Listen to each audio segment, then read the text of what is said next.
Hello everyone, and welcome back to the History of Scotland, episode 14, Alpínid Dynasty End. I want to give a quick shout out to all the reviews that have been left on Apple Podcasts and Spotify. They've been great to read, and I also appreciate all the emails I've been getting over the past weeks. The popularity of this podcast has shot up so much in the past month. I'm so glad to be receiving all this fan support for the show. Keep them coming, guys. It really does mean a lot. Last week we went through Culen, Imlab and Kenneth II's reign, ending with Constantine III coming to the throne after he and Kenneth III successfully plotted to remove Kenneth II from the throne after Kenneth wanted to make his son, the future, and spoiler, last king of the Alpínid Dynasty, Malcolm II, heir to the throne, and cut out Constantine III and Kenneth III from the succession, thus making it a more primogeniture relationship. Making sure the heirs and the sons of the grandsons and not only relative could come to the throne and be considered heirs. So in today's episode, we are finally going to close off the famous Alpínid dynasty and move into a modern medieval Scottish history of the Dunkhields, but they are for a future episode. Today's episode will be closing off the Alpínids with the last three kings: Constantine III, Kenneth III, obviously those two are the ones who removed Kenneth II, and finally Kenneth II's son, Malcolm II. After this episode, next week we will do an episode looking back from the progress as a country, as a Pictish nation, to a Scoto-Alban nation. Following on from that, we'll be starting the House of Dunkhield, as I mentioned, and Duncan I. Yes, that Duncan I. And then 2 episodes on Macbeth, and then the long reign of Malcolm III. As I've mentioned a lot of times, and I want to keep you all in the loop, I'm planning on making the episodes on Duncan I, Macbeth, and Malcolm III longer, and spamming multiple episodes, especially with Malcolm III onwards. As I said last week, I want us to take our time and not rush these crucial kings as well of Scotland, since the medieval time is a fun period in history, apart from death, murder, plague, etc. So, without further ado, let's begin with the reign of Constantine III. Constantine III was the son of Culen. Quick recap on what happened in last week's event. According to John of Forden, Kenneth II attempted to change the succession rules, allowing the nearest survivor in blood to the deceased king to succeed, that being Malcolm II, thus securing the throne for his own descendants. He reportedly did so to exclude Constantine III and Kenneth III from the throne. The two men then jointly conspired against him, convincing, in law, Lady Finindlia, daughter of Cuncar, Morma of Angus, to kill the king. She reportedly did so to achieve personal revenge, as Kenneth II had killed her own son.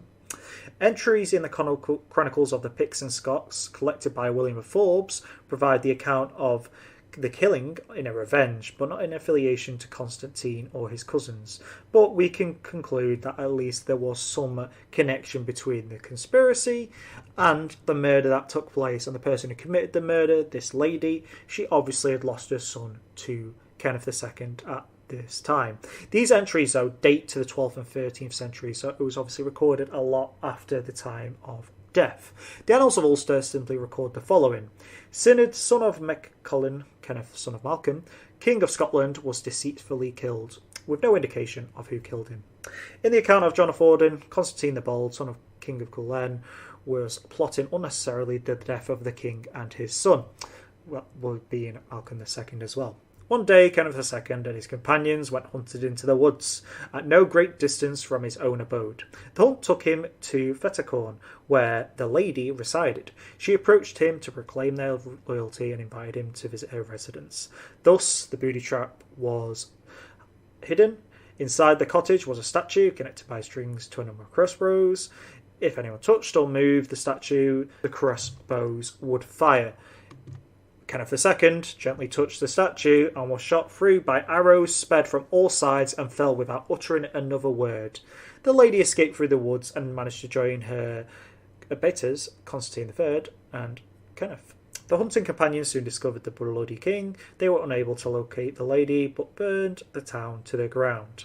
Now, as we know, this is a very mythical telling of the tale, and probably a very elaborate ruse, but we can at least compare and contrast that there is some relevance and truth to these stories with Kenneth III and Constantine III working with this lady to achieve their needs. A later passage of John of Auden mentions Thingil as mother of Macbeth, but this is probably an error based on the similarity of names. Macbeth was a son of Findelec of Moray, not of a woman named Finelia. The narrative of John of Auden continues on to the reign of Constantine III. The day following the death of Kenneth II, Constantine the Bold, son of King Culen, usurped the throne. He had reportedly won the support of the number of nobles in the area. The throne was also claimed by his cousin Malcolm II, the son of Kenneth II, resulting in a long-lasting division of the Scottish population and conflict.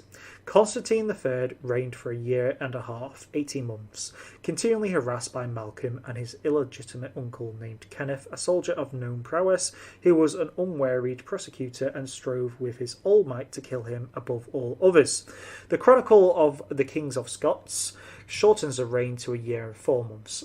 The source was a king list compiled during the reign of William the Lion, which was around the mid-13th century. The last king mentioned in it is survived as the fifth text of the Poppleton manuscript. The existence of Kenneth, illegitimate uncle to Malcolm II, is not recorded in older sources. Charles Crawley suggests treating his existence with caution. John of Auden had apparently listed this Kenneth as an illegitimate son of Malcolm I. Sken noted that this could be an error and suggested that Kenneth, son of Malcolm, was actually Kenneth III. Kenneth III was a grandson of Malcolm I rather than a son. Robert Shaw also doubted Kenneth II having a brother, illegitimate or not, who was also named Kenneth. There's a lot of Kenneths here. I don't think we need to go into any more details on that. Just know that now Constantine III has come to the throne. Kenneth II's son, Malcolm II, has rose in rebellion, and Scotland is now split between the two. The Annals of Tigernotch report that Constantine was killed in a battle between the Scots in 997 AD. A battle between the Scots in which fell Constantine, son of Culen, King of Scotland, and many others. Another entry of the same year reports the death of Mael Colum of Strathclyde, though it is unclear if the two deaths were connected. A Chronicle of the Kings of Scots and Picts entry adds a number of details. Constantine, son of Culen, was killed by Kenneth, son of Malcolm. Constantine's body was transported for burial to Iona. An entry in the Chronicle of Melrose describes King Constantine, Culen's son, slain by a sword at the mouth of Almond in Tegog. Again, the killer is reported as Kenneth, son of Malcolm. John of Auden's narrative is more verbose. According to it, Constantine and Kenneth, son of Malcolm, met one day by the banks of the river Almond in Lothan. They engaged in battle, resulting in great slaughter on both sides, and the deaths of both leaders. The guards of Constantine fled to Kenneth III of their leader, allowing him to win the throne. This is Kenneth III, who obviously conspired against Malcolm II's father. However, news of the battle and its results reached Malcolm II in Cumbria. He learned of the death of his uncle and the rest of his faithful friends, and returned to gather reinforcements for his cause, though he was defeated in his initial conflict against Kenneth III. So if we just take a step back a second, this suggests that Malcolm II at some point went to Cumbria, to the Kingdom of Strathclyde, to maybe raise more forces or gain an alliance. His uncle, so Malcolm II's uncle, was leading the army in Scotland. That army that was being led by his uncle in Scotland lost to Constantine III's army. But Constantine III, in the process, also died. So it was more of a stalemate outcome, with both armies suffering multiple casualties, with both leaders dying. Again, the uncle of Malcolm II and the current king of Alba, Constantine III. The rest of the people on Constantine III's side, so all the rest of the army and the nobles, all came to Kenneth III to give him the throne instead. They really didn't want Malcolm II to come to the throne. Once Malcolm II obviously found out about this, he obviously decided to raise more reinforcements and go and avenge not only the death of his father now, but the death of his uncle, and hopefully get the throne for himself. John of Auden constantly depicts Malcolm II holding Cumbria, emerging from it to combat Constantine III and Kenneth III. In 1000 AD, Malcolm reportedly defended Cumbria against the invasion of Ethelred the Unready, King of England. This will probably be one of many battles between the English and Scots. Oh, can I not wait. A relevant entry from the Anglo-Saxon Chronicle confirms that the Danish fleet which regularly raided England departed in 1000 AD. This sudden relief from attack Ethelred used to gather his fort's resources and armies. The fleet's departure in 1000 AD allowed Ethelred to carry out a devastation of Strathclyde, the motive for which is lost in history. So why did Ethelred do this? We do not know. Maybe he wanted to connect Cumbria into the lands of the Saxons. As we know in history, Cumbria is a contested land between Scotland and England. But this indicates the limits to Constantine and Kenneth's area of authority and informs us that Cumbria, Strathclyde, lay beyond them. The opponent of Ethelred is not, however, specified by the Chronicle. Benjamin Hudson notes that John of Auden was at times confused when depicting events of this period. The conflict depicted could actually be one between Ethelred and Kenneth III. Scottish and Anglo-Saxon armies fighting over control of Strathclyde. Ethelred wanted to restore Anglo-Saxon control in the area, once conquered by Edmund the Elder, who reigned in 939 to 946 AD, his grandfather. Perhaps he was desperately seeking to add some more revenue to his treasury. Kenneth and the Scots were naturally unwilling to lose an area under their own rule for 2 generations. James Young Simpson, who had written several articles on archaeology, observes that there were contradictory accounts concerning the location of Constantine III's death. Whilst most accounts place the battle near the River Almond, there were 2 rivers of that name in Scotland, one in Perthshire and one in Lothan. George Chalmers identifies the one in Perthshire to have been intended the location, but John of Auden obviously points to Lothan, as do most other chroniclers. There are also contradictions concerning the location of battle in relation to the river. Alex Woof points out that the Chronicle of Kings of Alba reports another location for the death of Constantine, which was probably the same location as Bellefour, mentioned alongside the Ring Monmouth as the major settlements of their time. Ring Monmouth had been identified with Rigmond as another place for St Andrews. Although we are not too sure where he did die, the battle did take place in southern Scotland and he obviously passed away. The reputation of Constantine III was captured in the prophecy of Berchan. The prophecy said the following: "A king will take the sovereignty who will not be king. After him, Scotland will be nothing. It will be weak following the strong. Though true is what my lips relate. A king with reproach above his head. Alas for Scotland during his short time. Feeble men will be about him in the reign of Scone and melodious shields. A year and a half, a bright space, that will be his whole reign. From taking gales he will go to the death, he falls, his people fall. He will fight great battles in Scotland. By the disgrace of his head he will destroy colours. He will be in communion of battle from Stirling to Abertree." Anderson suggests that this would be the area from Stirling to the Abertree Sands, the traditional Scottish boundary between Danish Northumbria. Berchan gave a negative portrayal of Kenneth II as well, calling him the fat trade, or the who would bring danger on everyone. Kenneth II would attack his own people as well as his enemies, probably alluding to the fact that Kenneth killing many members of the Scottish nobility, and obviously he killed one of the kings as well, people who related to him in various ways. Hudson suspects the further details on the killings of Kenneth II could be found in lost works, part of an early Scottish literal tradition which left only fragments in later works. While Kenneth II is depicted as a strong king, Constantine III is dismissed as a failure. The length of his reign, which was only 18 months, confirms that Constantine is the failed non-king intended, a king surrounded by weak men. The poem places death by the River Tay, though this is not necessarily a contradiction to the other accounts of his death, which place him at the River Almond. The River Almond flows into the Tay, in a location not far from Scone, also recorded at the place of the death of a previous king.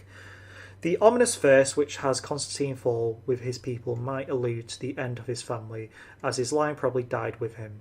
The name Grime for his successor Kenneth III probably derives Grim, or Middle Irish authority. Berchan calls his man Don. As an adjective it means brown, but as a noun meaning changes to chief, depicting him as a strong stronger king. But what we can conclude is Kenneth II was considered to be a strong king. When he wanted to change the succession and Constantine III and Kenneth III killed him, the most of Scotland and the chroniclers didn't agree with this, but the nobles did, and the nobles probably agreed and went along with this because they wanted to keep the power, and primogeniture wouldn't allow them to keep said power. Obviously, with Constantine III dying, Kenneth III rose to the throne. As he came to the throne, he was going to have a rude awakening, though. After helping dispose of Malcolm II's father, Kenneth II, Malcolm, at the death of Constantine III, and with his warriors that he built up during the reign in Cumbria, he sparked a further rebellion to avenge his father's and uncle's death. The primary sources concerning the life and reign of Kenneth III include chronicles entries dating to the years 1251 and 1317. They can be found in the Chronicles of the Picts and Scots by William of Forbes. The Chronicle of John of Fordun in the 14th century mentions a Grim or Grime, reporting him killed by Malcolm II. Obviously, Grime being Kenneth II, but that's in the future. Charles Coley, a modern genealogist, cautions about the late date of these sources. As we all know, these were written after the time of the fact. John Bannerman theorises that Kenneth III could be a direct ancestor to Clan Macduff, which produced all Mormers and Earls of Fife from the 11th to the mid-14th century, noting that he could actually be a founder of the house, following a pattern of several Scottish clans seemingly founded by grandsons of their epigyn. The only event reported in Kenneth's reign is the killing of Syned Duc MacAlpin, which was an ancestor of Malcolm II. At some point, Kenneth III tried to rally support for his throne, but people were changing sides fast, as most had actually agreed that Kenneth II's idea of sons and grandsons, of him staying king, was more important than this continued divide and rivalry of family members having to claim the throne one after the other. This civil war had to end. It was tearing Scotland apart. Although the nobles didn't want this and wanted to keep controlling king after king, the majority of the Scottish people did. Kenneth III got what men he could and went looking for battle against Malcolm. Eventually, though, he found his maker and was killed in a battle in Strathorm by Malcolm II, which took place about 25th of March 1005 AD. Something I doubt Kenneth III was preparing for was the power base that Malcolm II had built up in Cumbria and the strongholds he had. He was the legitimate heir according to the succession rules of Kenneth II. When Malcolm II managed to kill him, it signified the triumph of his line and proof that the succession laws were true. He continued to rule to 1034, enjoying a long reign, and managed to leave the throne to his own descendants. However, the rivalry continued, and Malcolm II would contest and kill many of the descendants of Kenneth III. Malcolm II, by the name of his mother, was uncertain, but he was given Malcolm II in later times. He had managed to avenge his father, killing one of his father's conspirators and taking the throne for himself. Malcolm, who was born of Kenneth II and was grandson of Malcolm I, had finally ended the civil war between both sides of the family. John of Fordun writes that Malcolm defeated as well in the future a Norwegian army in almost the first days after his coronation, but this is not reported elsewhere. John states that this was the bishopric of Mortlach, later Aberdeen, and also the bishopric was founded there in thanks to the victory over the Norwegians there. Malcolm demonstrated a rare ability to survive among early Scottish kings by reigning for 29 years. As we know from this story, Constantine III and Kenneth III all lived short reigns. Kenneth II didn't live long either, or reign long, due to obviously what happened with the conspirators. He was a clever man, an ambitious man. Bref tradition provided that the successor to Malcolm was to be selected by him from among his descendants. And with this consent, Malcolm's ministers and of church signified the end of this. Anyone had the chance to become king, and it went to a primogeniture change. ostensibly in an attempt to end the devastating feuds in the north of Scotland, but obviously influenced by the Norman feudal model. Malcolm ignored tradition and determined to retain the succession within his own line. But since Malcolm had no son of his own, he undertook to negotiate a series of dynastic marriages of his 3 daughters to men who he thought otherwise be his rivals, while securing the loyalty of the principal chiefs, their relatives and their clans. First the Abbot of Dunkeld, then his youngest daughter to Sigurd, Earl of Orkney. His middle daughter married Finel, Earl of Moray, and another married a certain one in the north of Scotland. This was risky business to keep the succession lines intact for his descendants to take the throne. He had no son, so any heir coming to the throne was going to be one from one of his daughters, which would actually mean the end of the Alpínid family dynasty, because it would be a daughter's son that would come to the throne and not his own son. So, thus, he made the deal, got it approved, and the nobles of Scotland finally agreed. Then, a renewal of Viking attacks on England happened. Malcolm II marched south to fight the English. He defeated the Angles at Carham in 1018 AD and installed his grandson Duncan, son of Abbot of Dunkeld, and his Truces Tanist in Carlisle as King of Cumbria that same year. According to Frederick van Bossen, the wife of Malcolm II was Gunnery, the daughter of the second Duke of Normandy. The number of daughters is contested, but this would signify a reason why he changed the laws and changed the succession to be something similar to what the Normans and later the Kingdom of England would have, whereas the son of the king would be the heir and be the future king. Again, his 3 daughters were one Beoch, who married Cinna of Dunkeld and would be the mother of the successor and the first king of the House of Dunkeld, Duncan I. So that's the first daughter. So the first daughter, her son would be the next king and lead us into a new family dynasty in Scotland. He then obviously had 2 other daughters, the one who married the family of Moray and one who married the Earl of Orkney. The first reliable report of Malcolm II's reign is of an invasion of Bernicia in 1006. Perhaps this customary was a way of signifying his power base, to signify he was in charge. It involved a siege in Durham. This appears to have resulted in a heavy defeat by the Northumbrians, led by a certain Uhtred of Bavember, later Earl of Bernicia, which is reported by the Annals of Ulster. Any Last Kingdom fans out there know what I'm talking about. A second war in Bernicia, probably in 1018, was more successful. The Battle of Carham by the River Tweed was a victory for the Scots, led by Malcolm II and the men of Strathclyde, led by their king Owain the Bold. By this time, Earl Uhtred may have been dead, and Ettrick Hakkerson was appointed Earl of Northumbria by his brother-in-law Canute the Great, although his authority seems to have been limited to the south, the former kingdom of Deria, and he took no action against the Scots so far as he knew. Uhtred's brother surrendered Lothian to Malcolm II, presumably in the aftermath of the defeat of Carham.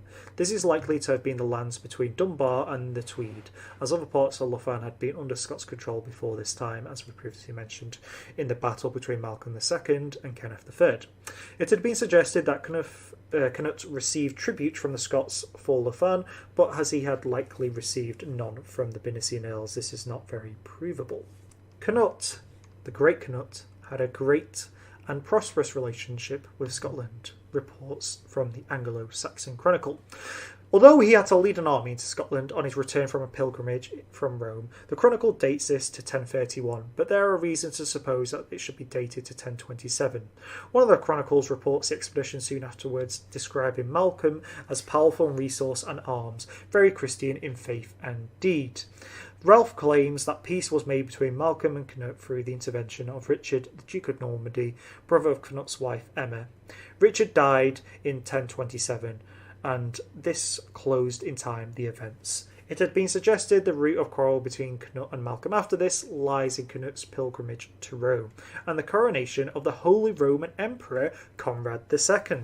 Throwback to our episode where we go over these stories. Please check it out. We'll do another one in the future, I am sure. But this is where Canute and Rudolf, King of Burgundy, had place of honour.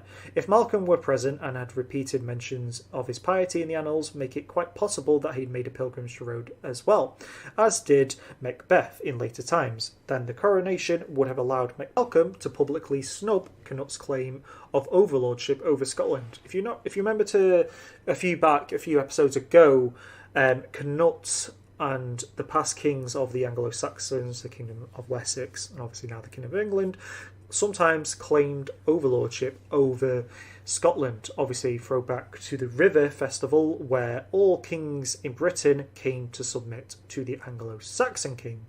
But maybe Malcolm snubbed this, and this is why Canute had become mad at him and wanted to invade. Canute obtained rather less than previous English kings, a promise of peace and friendship rather than promise of aid on land and sea that Edgar and others had obtained, obviously Edgar being the one that had everyone submit to him. The sources say that Malcolm was accompanied by one of two other kings, certainly the future King Macbeth, and perhaps a certain king of the Manor Isles, and a descendant of Ivar the Boneless. The Anglo-Saxon Chronicle remarks of the submission, but Malcolm, adhered to that only for a little while, thus meaning he only submitted to Canute for a short time. Canute was soon occupied in Norway against Olaf Haraldsson and appears to have had no future involvement in Scotland. Olaf, a daughter of Malcolm, married Sigurd Haraldsson, Earl of Orkney. Their son, Thorif Sigurdsson, was said to be 5 years old when Sigurd was killed on the 23rd of April 1014 in the Battle of Clontarf. One of these sagas states that Thorif was raised at Malcolm's court and was given the martyrdom of Caithness by his grandfather. Thorfinn says in the saga that he was the ally of the kings of the Scots and counted on Malcolm's support to resist the tyranny of the Norwegian King Olaf Haraldsson. If Malcolm exercised control over Moray, which is far from being generally accepted, then the annals record a number of events pointing to a struggle for power in the north. In 1020, Macbeth's father was killed by the sons of his brother Maelbrychan. Despite the accounts of the Irish annals, English and Scandinavian writers appear to see Macbeth as a rightful king of Moray. This is clear from the descriptions of the meeting with Canute in 1027. Before the death of Malcolm, Malcolm was followed as king or earl by his brother Gilacrim, husband of Gruach, a granddaughter of Kenneth III. It had been supposed that Macbeth was responsible for the killing of this person in 1032, but if Macbeth had a cause for a feud in the killing of his father in 1020, Malcolm too had reason to see this person dead, as she was a descendant of Kenneth III. Malcolm had no living sons, and the threat to his plans for succession was obvious. As a result, the following year, another descendant of Kenneth III was killed to stop any future rival to his heirs. It has been traditionally supposed that King Owen the Bold of Strathclyde died at the Battle of Carham, and that the kingdom passed into the hands of the Scots afterwards. This is the battle where Scotland lost to Uhtred of Bebbanburg. Bit of a throwback earlier in the episode. This rests on some very weak evidence, however. It is far from certain that Owen died at Carham, and it is reasonably certain that there were kings of Strathclyde as of late 1054, when Edward the Confessor sent Earl Sidward to install Malcolm, son of King of Cumbrians. The confession is old, but probably inspired by William of Malmesbury and embezzled by John of Fordun, but there is no firm evidence that the kingdom of Strathclyde was a part of the kingdom of Scots, rather than a loosely subjugated kingdom instead, by the time Malcolm II of Scotland and great-grandson Malcolm III came to the throne. By the time of the 1030s, Malcolm's sons, if he had any, were dead. The only evidence that he did have a son or sons is one in the Chronicle, where Canute is said to have stood as godfather to a son of Malcolm. His grandson, Thorfrith, would have been unlikely to be accepted as King of Scots, as well as he had chose sons of his daughter, Befuk, who was married to Sinev, late Abbot of Dunkeld, and perhaps Mora of Athol, to be the successor. It may be no more coincidence, but in 1027 the Irish annals had reported the burning of Dunkeld. Although no mention is made of the circumstances, Malcolm's chosen heir, and the first certainly known in Scotland, was Duncan, I. It is possible that a third daughter of Malcolm married a future earl and there was a grandson there, but this rests on relatively weak evidence. Malcolm I finally died in 1034, given the date on the 25th of November 1034. The King's lists say that he died at Glamis, variously describing him as a most glorious or most victorious king. The Annals of Tigernach report that Malcolm, King of Scotland, the honour of all west of Europe, died. The prophecy of Bitch and perhaps the inspiration for John of Auden and Andrew of Wotton's accounts where Malcolm is killed fighting bandits say that he died by violence fighting the suggested Vikings of Moray. Perhaps the most notable feature of Malcolm's death is the account of the Morayans, matched by the silence of the Irish Annals, which tells us that Duncan I became king and ruled for 5 years and 9 months after that. But that's a future episode which we'll get into very soon. As I mentioned earlier, Malcolm II didn't have any sons alive, but his daughter Beth did, and his name was Duncan I. Yes, the Duncan I that appears in the story of Macbeth, but what's more important here is Duncan taking the throne after his grandfather had died, suggesting the change of succession rules that Kenneth II created are now being followed. Thus the sons and grandsons that are close blood ties to the king will become heirs from now on, leaving behind the similar Anglo-Saxon system of any relative has a claim. The Chronicle of the Kings of Albis states, Duncan succeeded to the throne as a material grandson of Malcolm II. The House of Dunkeld was therefore closely related to the House of Alpin. But let's leave Duncan I there, just as he's coming to the throne of Scotland after his grandfather had passed away, serving Scotland many glorious years of rule. I wonder if he knew his reign would become so popularised by a story about his death, that being Duncan I. But so finally ends the Alpínid Dynasty. This dynasty has reigned over Scotland for a considerable amount of time, but with the dynasty end we can now safely say this is the end of the Dark Ages, and thus begins the Middle Ages we know of today. I cannot wait for us to get further into this.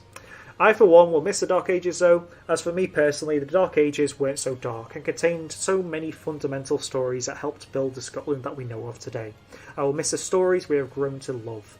We will finally close the book on these times next week, where we can go over the common misconceptions of the Dark Ages in Britain and Scotland.